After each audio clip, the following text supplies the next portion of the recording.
এবং আমি देखा ये टूर्णामेंट प्रति वर्ष विगत 2 वर्ष आम Bhubaneswar bar association continuously champion हिसाब से परिगणित होती एसोसिएशन गोटे गौरव आनी प्रति वर्ष आम टूर्णामेंट अधिक अधिक टीम आप्लिकेसन दिखती पार्टिसिपेट करने एथर बहुत बहुत जगह टीम देते कि समय अभाव और प्ले ग्राउंड रिक्वेशन परमिशन अभाव जो आम मात्र 5 दिन परमिशन पाऊँ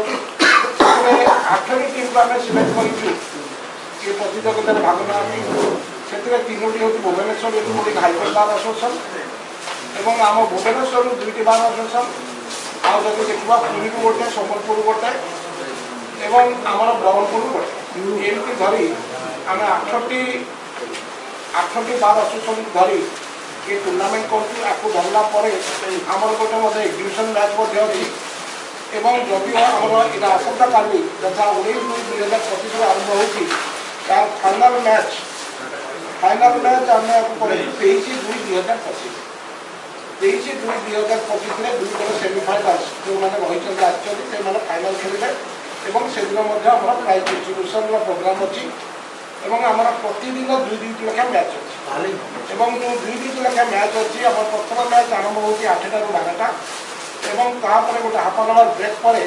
पुणी 12:30 आम आरंभ होती टीम तेणु ये मैच में आम जो 8टी टीम आमर रही 8टी टीम पाई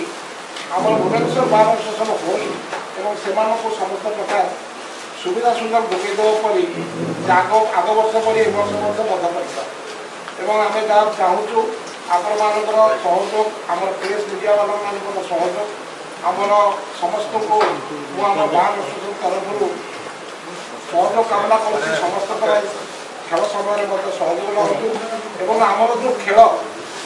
केमी भाव में प्रसारित हो सब क्षेत्र में समस्त जानतु ये आज प्रेस आम आपण को समस्त हिसाब से जनईदेलु जे आमर मैच आसंता काली आरंभ हम और लास्ट मैच हूँ 23/2/2025 23/2/2025 हूँ फाइनालटा ये समस्त सहयोग नहीं भुवनेश्वर बार एसोसिएशन काली खेल प्रस्तुत और आपण मैंने देखुए आमर विभिन्न टीम जर्सी प्रस्तुत कर जर्सी को धरी विभिन्न टीम जो जो क्लासिफिकेशन अच्छी से अनुसार से दिया आम खेल